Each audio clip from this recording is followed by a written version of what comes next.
some action that talks about what we're doing to make sure that we're fighting for our industries here at home. So without further ado, I want to bring up Secretary Wilbur Ross. Thank you, Sean.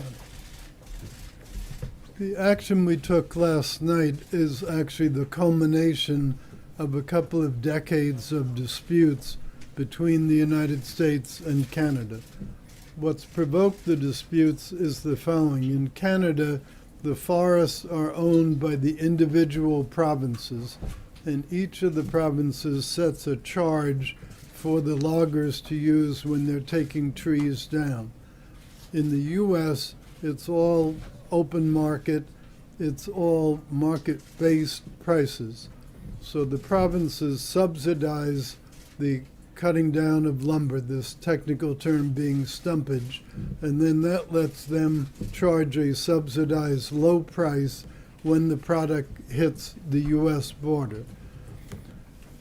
We have determined preliminarily that those problems, while they vary from one province to another, in some cases are as high as roughly 25%, and on average are around 20%. So they're quite material items. So what we did, the preliminary decision that was put out yesterday imposes those countervailing duties on softwood lumber from Canada. Those duties will be collected starting today, and they will be collected on a retroactive basis going back 90 days, because it was 90 days ago that the Canadians were put on notice about this being an inappropriate process. What it amounts to is the following. There is roughly $15 billion worth of softwood lumber used in houses in this country, and about 31.5% of that comes from the Canadians. So that's roughly $5 billion a year.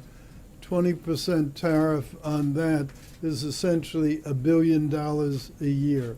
And the retrospective 90-day feature adds another $250 million to that on a one-time basis.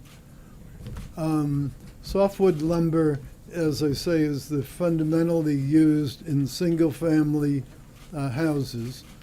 We do not think that the price of lumber will go up by anything like the 20%, but there may be some small increase in the price of lumber for the house. So will housing prices be increased in the United States due to that action? Not necessarily, because you're talking such a small amount, and the biggest part of most home prices in any event is the land value, not the lumber value. Lumber is a pretty small percentage of the total cost of a house. Mr. Secretary, what provoked this? As you mentioned, this has been a long-running dispute, subject of conversations between the U.S. and Canadian government, the Bush administration and the Obama administration. Is this part of the milk dispute, and is this a lever or a bargaining chip with the Canadian government over that dispute that's going on as well? This investigation had been underway before anything came up about milk. And on a statutory basis, the last day we could have released the findings would have been today. So the only thing that we did do was accelerate it one day. But it's not related at all to the milk dispute. Do you see it as factoring in the Canadian judgments about how to respond or how to resolve some of these other trade disputes? Well, everything relates to everything else when you're trying to negotiate, so I can't say there's no impact. But what we had tried to do was to clear the air and get this dispute out of the way before the big NAFTA talks went on. That was not possible to achieve, and that's why we went ahead and released the findings. Canadian government is an extremely close ally and neighbor. Are you comfortable with how this has worked out in terms of what it means for the overall relationship between our two countries? Well, they are a close ally, they're an important ally, they're generally a good neighbor. That doesn't mean they don't have to play by the rules. What do you mean by generally a good neighbor? Well, things like this I don't regard as being a good neighbor, dumping lumber And there's a feeling in the dairy industry that they were a little bit abrupt in the action that they took the week before. The Canadian government says that those are unfair tariffs, and each time the case was brought to an international court, Canada won its case. What do you answer to this? I had nothing to do with the prior cases. I'm confident that this case is a good case. You know, put tariffs on dairy too? The problem with dairy isn't that they're dumping dairy products in the U.S. The problem is the reverse. They're prohibiting U.S. dairy producers from selling their products in Canada, and as a practical matter, and we're looking into whether there are measures we can do to try to correct that. Mr. Secretary, have you heard from anybody in the Canadian government, or has the Prime Minister reached out to President Trump to try to convince you to change your policy or change the approach or work with you in any way? Well, I haven't heard of anybody trying to ask us to change the approach. You've seen the public statements that the Canadians put out. As far as I know, that is their position. Mr. Secretary, I'm curious whether this softwood lumber dispute or the milk dispute points to the need to revisit, to renegotiate NAFTA sooner rather than later. Well, I think it does, because think about it, if NAFTA were functioning properly, you wouldn't be having these kinds of very prickly, very unfortunate developments back to back. So in that sense, it shows that NAFTA has not worked as well as it should. But milk's not covered by that. But milk's not covered by it. This particular milk dispute's not That's, covered by that. that's one of the problems. Mr. Secretary, Why not, in other words? why not try to resolve this in a not-so-public fashion? You're coming out into the briefing room, you're obviously trying to flex the muscles of this administration. What would you say to the layman out there who says, you know, why is President Trump messing with the Canadians now? It's not a question of President Trump messing with the Canadians. We believe the Canadians violated legitimate practice, and to the degree we're correct in that, it should be corrected, just like steel dumping from China or any other trade infraction. You're trying to make a point, publicly. We make it publicly all the time. It's just that there has been so much general public interest engendered by the two things, the dairy and the lumber, that we felt it was good to clarify. During the presidential campaign, people following then candidate Trump would have assumed his singular focus would be on Mexico in terms of trade. All of a sudden now we're hearing all these items related to Canada. Can you tell us why the focus seems to have shifted up north? Well, we had no way to know that the Canadian dairy people would take the action that they did, nor did we have any way to know that the lumber dispute wouldn't have been resolved by negotiation. We tried, it didn't work, and so we went ahead with the statutory proceeding. Is the administration contemplating additional trade action against Canada? I'm sorry. Sorry, is the administration contemplating additional trade actions against Canada at this point? As far as I know, there's nothing immediate contemplated. Secretary Ross, when I talk to trade experts about this, they say the substance of what you did is very routine. Like, this has been done before, these preliminary countervailing duties, but they said what was really irregular was the way that you communicated it. Is this something that you're trying to sort of do as a bit of a PR thing to put NAFTA on notice? How should we read your very aggressive statement? Well, it's not routine. It's not routine in that $1 billion of countervailing duties does not happen every single day. This is a quite large. In the early 2000s, it's happened before. It's not unprecedented. Well, we made the release the way that we made the release. Why did you make it that way? It seemed appropriate under the circumstances. Yes. Mr. Secretary, thank you, sir. Sir, India and America both were, America was the largest trading partner of India, or India was the largest trading partner under Prime Minister Modi. And now we have a new administration with a new thinking and a business administration. Same thing in India, Prime Minister Modi has the same thinking. So what is the future of the trade between US and India, sir? Well, U.S. does not have a free trade agreement with India at this point, so the trade relations between U.S. and India are governed by the WTO rules. There's nothing in the actions we've taken that changes that. Mr. Secretary, following up on what Jim said, though, if housing prices do increase due to this, what do you tell the average consumer in the United States if their prices are going up? They didn't bargain for that.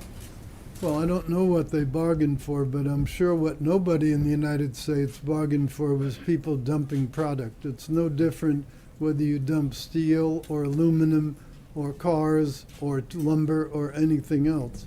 Nobody has. There's use the term countervailing duty and anti-dumping interchangeably. They're two different things. Which is it, dumping or This is countervailing duties? this is countervailing duties. Mr. Secretary, could you have a specific timeline for when the president is going to announce his intention to renegotiate NAFTA? And could this move actually complicate his efforts to get a good deal? Well, we put the Congress on notice quite a few weeks ago of our intention to renegotiate NAFTA.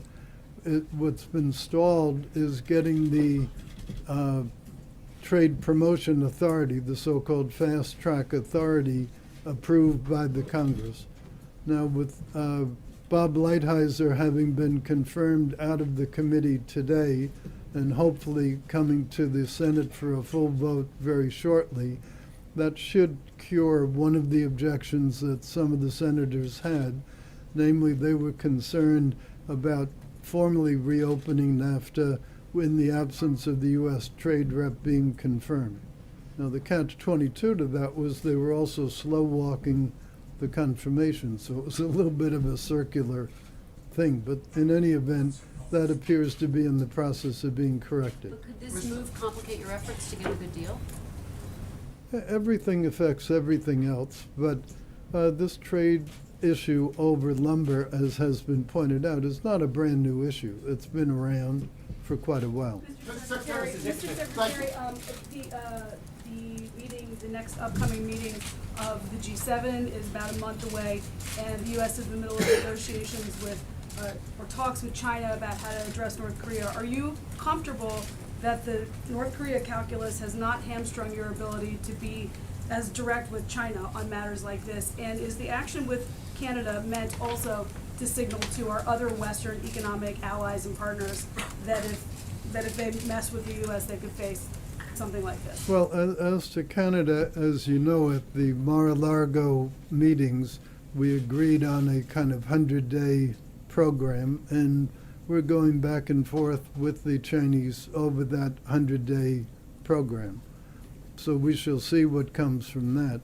As to the action with lumber, or for that matter with dairy with Canada, it really has no bearing on the Chinese relationship at all. Thank you.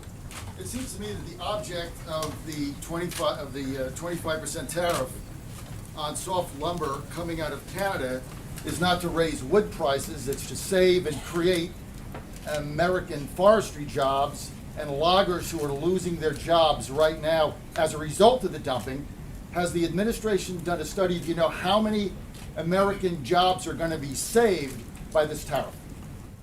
Well, it's quite a lot of board feet of lumber.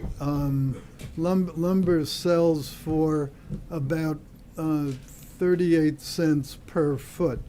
So if you take all these large amounts, there are about 47 billion board feet of lumber consumed in the U.S. market in a given year.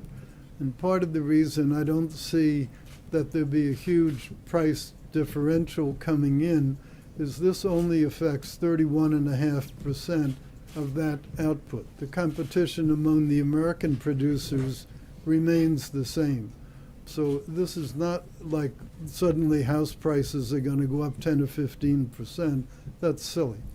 But how many jobs will be created? How many jobs will be created? Pardon me? How many new jobs will be created or jobs will be saved as a result of stopping the dumping? Well, That's the nature of my I don't question. have an exact total, but I can tell you it's in quite a few states along the northern perimeter, going all the way down into Louisiana. So this affects quite a number of people and quite a number of businesses. Mr. Secretary, you're getting bipartisan support at the very least for your actions on softwood lumber. I expect that there'll be bipartisan support on whatever action you take on behalf of the dairy industry as well. I mean, you appear to be laying the groundwork here for your notification to Congress that you'd like to renegotiate NAFTA. Are we correct in reading it that way, that you're kind of paving the pathway here, or at least greasing the skids?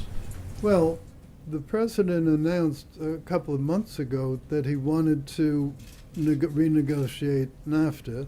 And as I say, it's been stalled in the Congress because to do it effectively, you really need to use the Trade Promotion Authority. I think you're aware of the benefit that gives, which is when it comes to the floor for vote, it's an up or down vote. They can't amend the deal.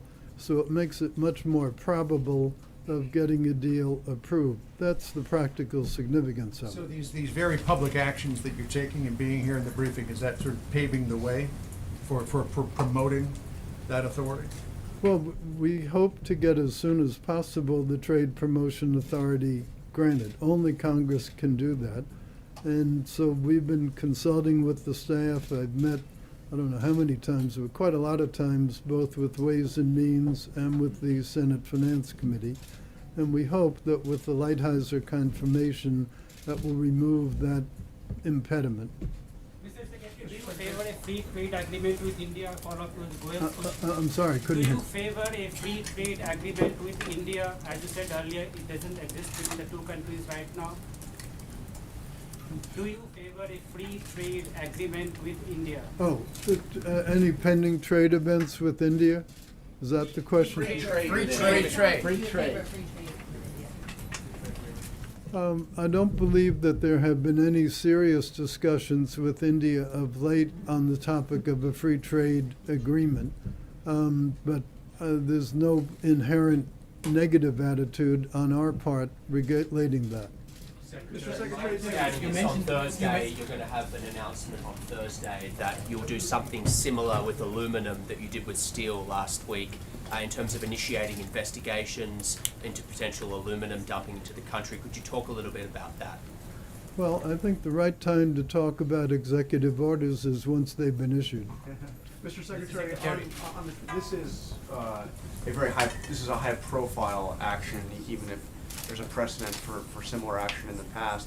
Is there a risk that this could provoke retaliation on the part of the Canadians, and we could see a trade war between the United States and Canada? Well, I know that would be a stimulatory thing for all your readership, but we don't think that's going to happen. So this is isolated, this is dairy and softwood and... We think so, and we certainly hope so, and we look forward to constructive discussions with the Canadians as we get into NAFTA. You don't anticipate any retaliatory action on the part of Canada?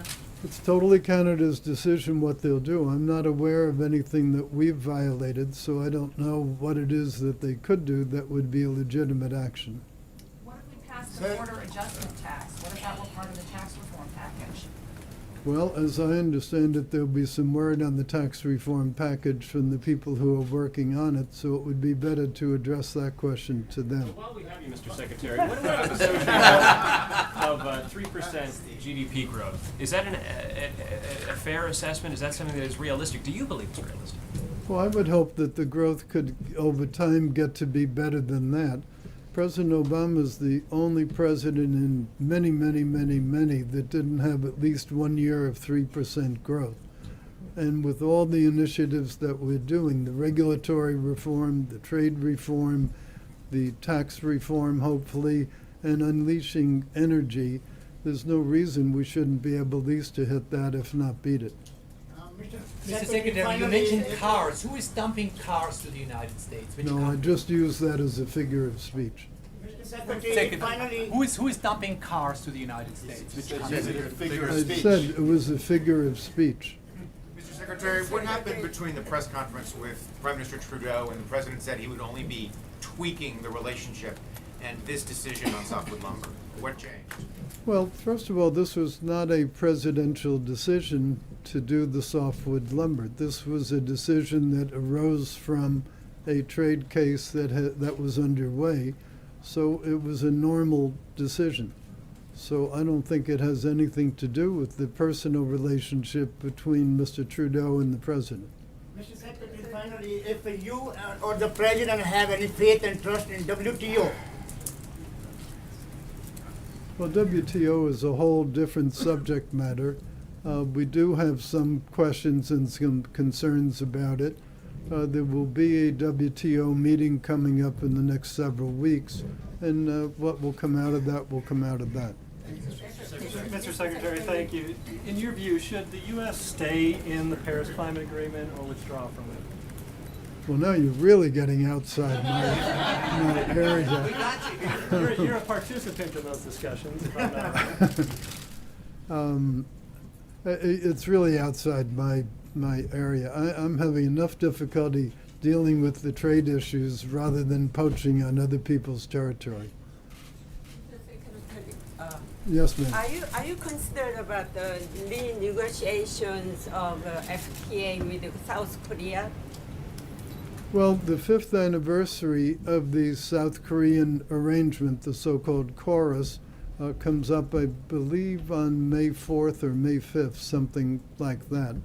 So that would be a logical time to think through whether there was something to be done or not. Do you think softwood lumber might get Michael Flynn's name off the front pages? Is Michael Flynn now a trade issue? I wasn't aware that he was. Thank you, Mr. Secretary. Mr. Secretary, here's one more way out of the box for you. Well, thank you for if that. in fact the next president is elected as Marine Le Pen in France, who is not at all for the continuing the EU, how would that affect the relationship with France and the EU? That's such a hypothetical question that I find it very difficult to answer. Macron? Well, I think let's wait for the French runoff election. Let's see who's elected. Let's see what actions they take, and then we'll be in a position to make a reasoned response to the question. Thank you, Mr. Secretary.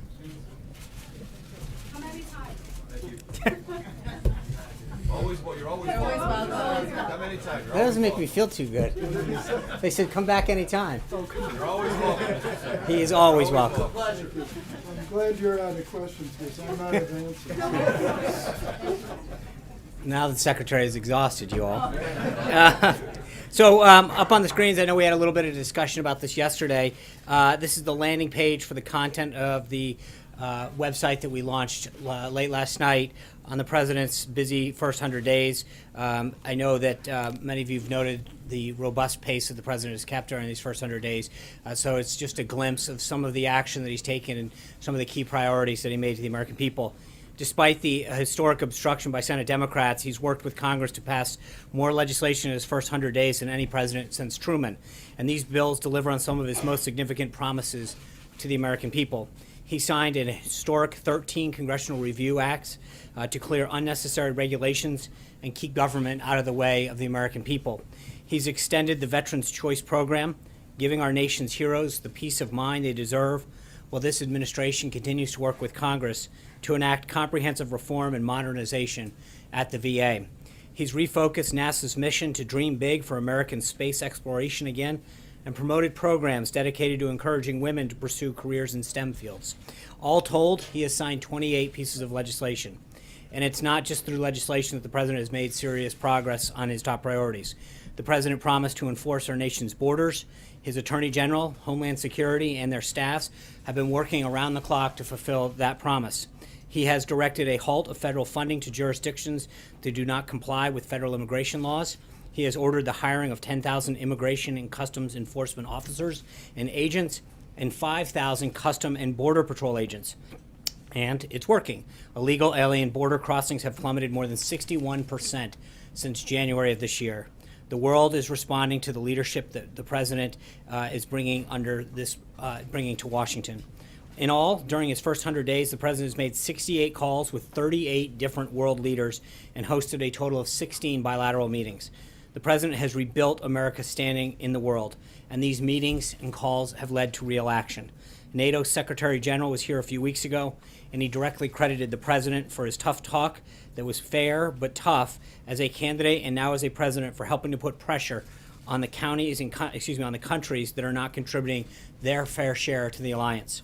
Just last week, Aya Higazi finally came home after the President personally addressed her situation with President al-Sisi. And China continues to take positive steps both at the UN and in other arenas to help us combat the threat posed by North Korea. The President has also turned his words into action here at home. For too many years, the hardworking men and women of this country were poorly served and with a government that wasn't working for them but itself in special interests. As the President said during his inaugural speech, those forgotten men and women are not going to be forgotten by a Trump administration. From the moment he took office, the President has been taking action and putting America back to work by putting the people back into the government, unleashing the American economy by slashing overly burdensome and unnecessary federal regulations, welcoming union representatives, top business leaders, and small business owners into the White House to personally hear directly from them about the policies that prevent them from creating and maintaining well-paying jobs. He's reinvigorating our domestic energy sector, reviving private infrastructure investment that helps us become more energy independent. And today, he's signing an executive order setting up a task force that will produce a 180-day review of the regulations, policy, and legislation that unnecessarily hinders economic growth in the agriculture sector. That task force will be led by our newly sworn-in Secretary of Agriculture, former Governor Sonny Perdue. Secretary Perdue, who was sworn in earlier this morning, along with many other cabinet members, will be traveling outside Washington this entire week to share these tremendous achievements with the American people. Small Business Administrator Linda McMahon is in Orlando for multiple events, including a roundtable with Hispanic small business owners. Tomorrow, Secretary Carson will be in Columbus, Ohio, for the 4th stop of his listening tour, where he'll speak to the Ohio Housing Council and meet with local leaders and residents of public housing developments. And Secretary Perdue is getting right to work, traveling to Kansas City, Missouri, Thursday and Friday to visit agricultural facilities and meet with Governor Greitens. The President and his extraordinary qualified cabinet have made incredible progress in just these first 100 days, but this is just the beginning. We look forward to even more prosperity as consumer and CEO confidence continues to rise in the wake of these pro-growth policies. An even safer world from destroying ISIS and other forms of radical Islamic terrorism that threaten our entire globe to keeping our smallest communities safe for American families. And a government that serves the people, not the special interest or personal political alliances. Finally, before I take your questions, I just want to proudly announce that on May 4th, the President will speak aboard the USS Intrepid in New York City to commemorate the 75th anniversary of the Battle of Coral Sea, a major naval battle during World War II in which the United States joined with Australia to halt the advance of enemy forces. That same day at the museum, the President will hold a bilateral meeting with Prime Minister Malcolm Turnbull of Australia. The President looks forward to meeting the Prime Minister and to showcasing the enduring bonds, deep friendship, and close alliance the United States has with Australia. And with that, let's go. John Roberts. Sean, does the White House believe that Lieutenant General Michael Flynn broke any laws in filling out his standard Form 86 disclosure? And furthermore, why is the White House apparently stonewalling the Committee on Oversight and Government Reform on its request for some of the documents that should be in the White House's possession on Mr. Flynn? I will correct you on that. The committee sent a form letter to several agencies, including the White House, asking to find those documents. The documents in question, the Department of Defense possessed and sent over to him. The documents that occurred before he worked here would be up to him to turn over. So my understanding is the committee has the documents that they were looking for. In the letter that Mark Short, and I know that SF-86 was referred to the DIA. And it wasn't just referred to him, that's where it's held. Well, I know, but they were referred to the DIA for the SF-86, and apparently they have gained access to that document. But there are other documents that should be in the White House's possession that Mark Short in the letter to the committee said the White House can't provide because of sensitive nature. Also said that there were no documents that were available prior to the 20th. Right. But I also asked the question, does the White House believe that Lieutenant General Flynn might have broken the law when he filled out SF-86? I don't. That would be a question for him and a law enforcement agency, whether or not he filled. I don't know what he filled out and what he did or did not do. That all happened. He filled that form out prior to coming here, and so it would be up to the committee and other authorities to look at that. I don't know, but with respect to the letter, they asked for three things. The SF-86, which you properly point out was in the possession of the DIA. My understanding through reports is that they have obtained that.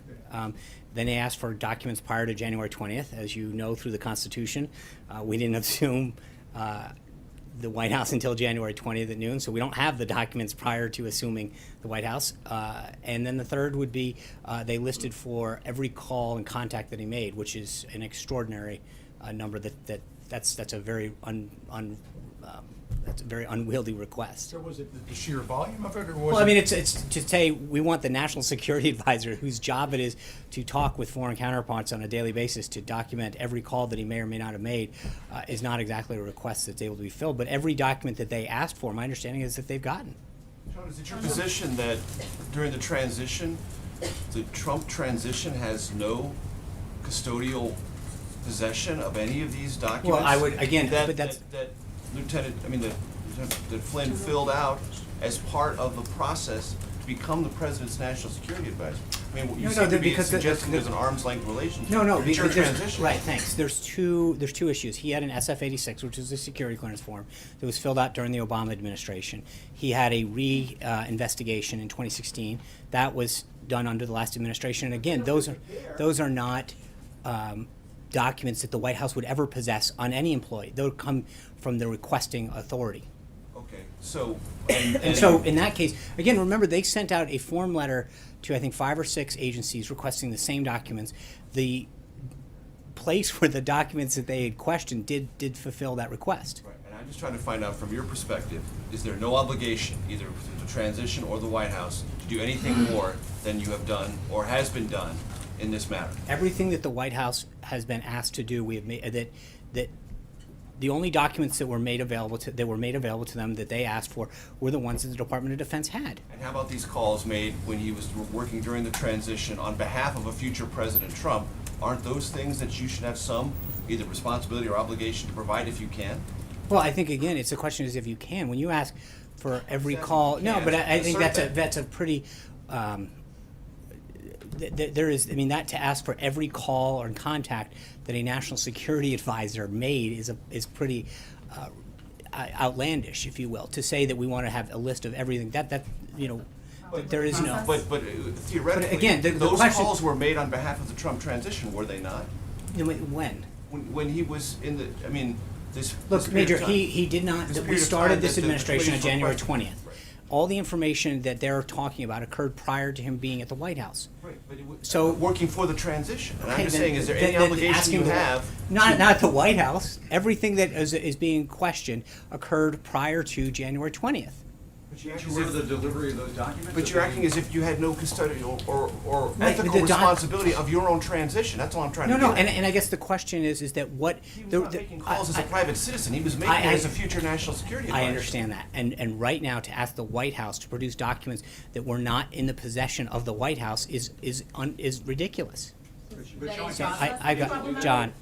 Thanks a lot, Sean. A few weeks ago, when General Flynn's attorney wrote to the Senate Intelligence Committee suggesting some sort of immunity deal for General Flynn, I asked you a question about whether the White House would be invoking executive privilege. And your response at that time was no, we have no problem with General Flynn testifying. He's free to do so. We won't be invoking any type of privilege. Does that also apply to any documents that the White House may have relating to General Flynn, his service, his short service as the National Security Advisor to the President, and the time in which he served in the transition period as an advisor to the President-elect? I think, look, when you ask, I know that when Chaffetz was asked that whether or not what he is looking into had anything to do with the White House, my understanding is he was very clear that that had to do with his time prior to that. So talking about what his role is at the White House seems not germane to any of the questions that are being asked. What about prior to his service at the White House? Well, that, again, would have to go to General Flynn. There's nothing that is being asked for with respect to his service here at the White House. The documents that Major was referring to rest within the Department of Defense. My understanding is that they were provided. And the overall issue of privilege, would you be invoking We're not. privilege? I'm not at this time to answer that question. I don't know the answer. There's nothing that would that I'm responding to on that particular matter. Trey.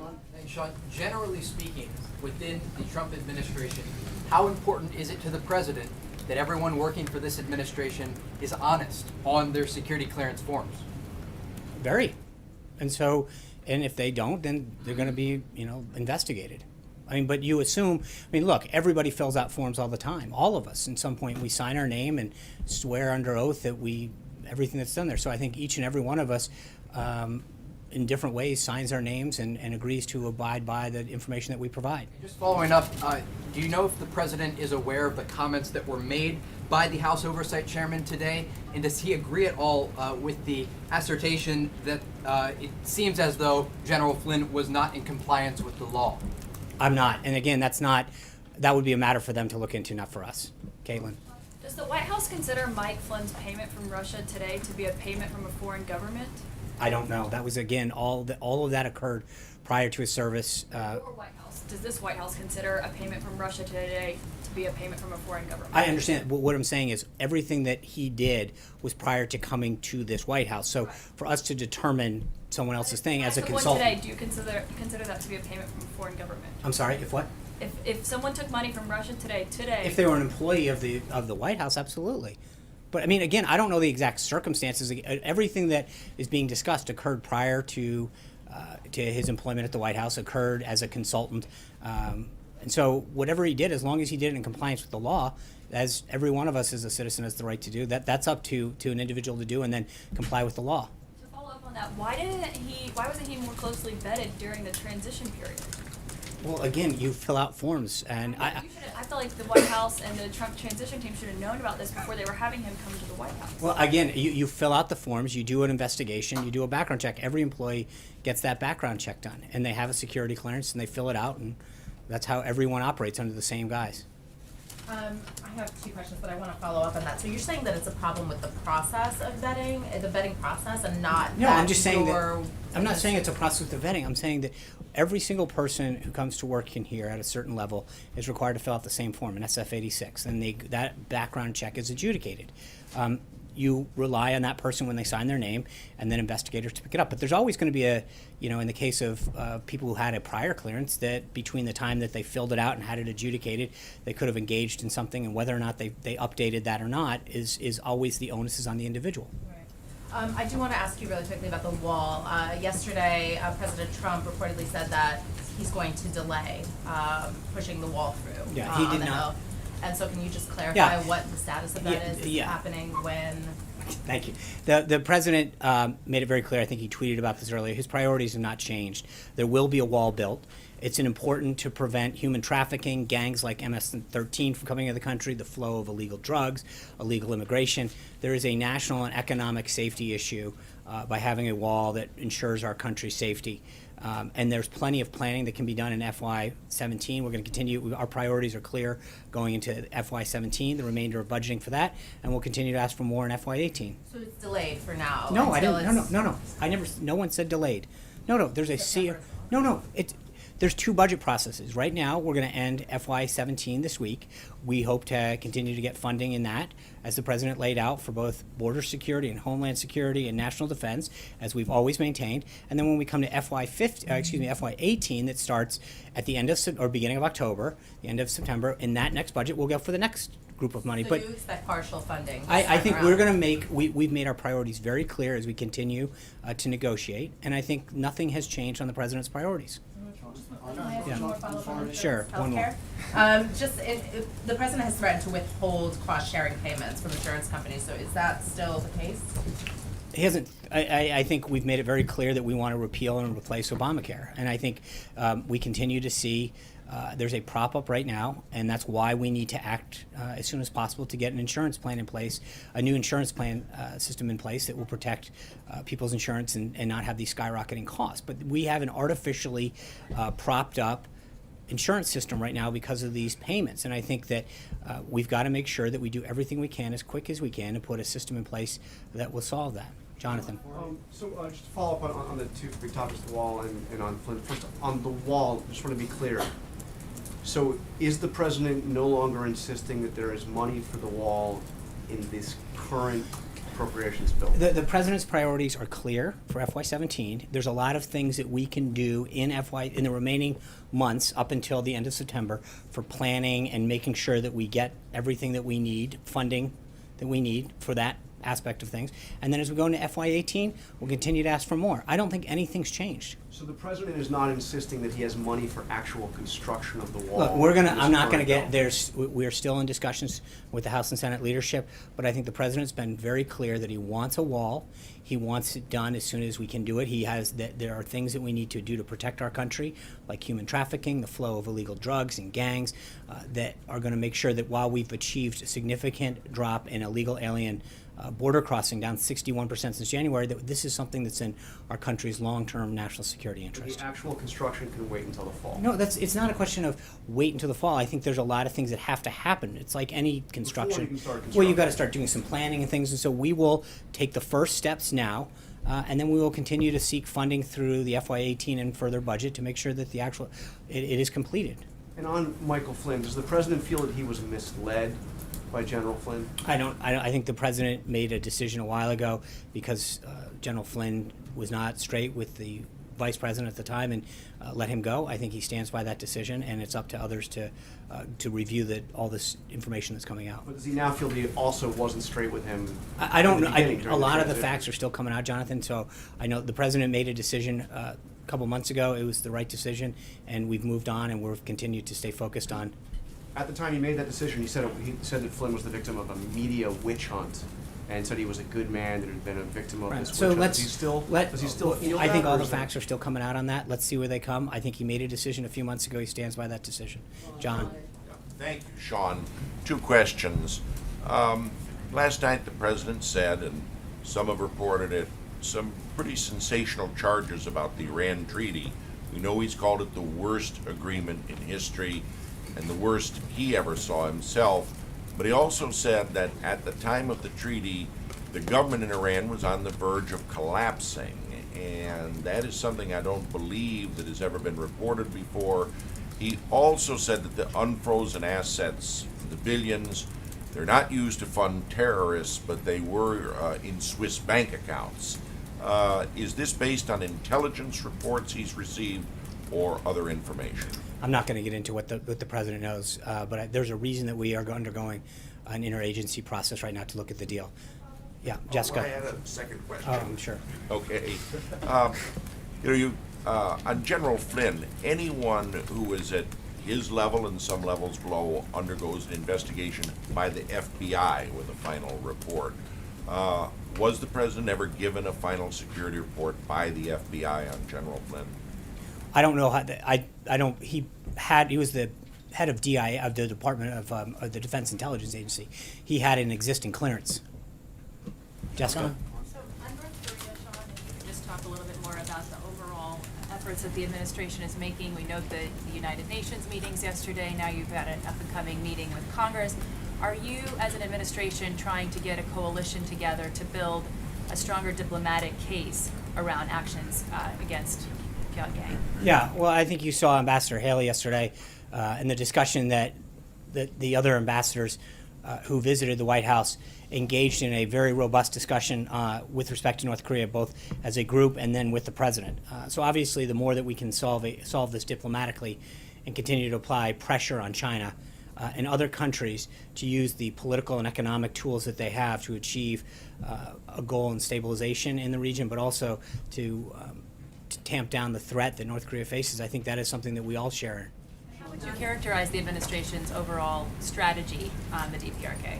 I think it's ongoing, and I think we've seen very positive signs with respect to a nation like China. I think the relationship the president built with President Xi down in Mar-a-Lago is definitely paying off dividends. And this president's relationships that he's building with heads of government is clearly reestablishing America's place in the world and getting results for the country. Kayla. Will you articulate that strategy on Wednesday when you have the meeting of the senators? I'm sorry? Will you be able to articulate that strategy and put a finer point on it for the senators? Just to be who have clear, questions? that meeting is a Senate meeting led by Leader McConnell, just utilizing our space. So that is their meeting. So we're not there to talk strategy. They are going to be briefed by the. Can I answer the question? Major, you want to come on up? I'm just asking. I mean, I understand there are four brief. Hold on. Characterize it as you presenting your strategy to the U.S. There Senate? are 4 briefers that are coming up to talk about the situation in North Korea. They will be briefed by, this is a Senate-led meeting that they are getting. Those 4 briefers will share to them the current situation in North Korea. Kayla. Strategy to be articulated, though? Huh? So the senator should not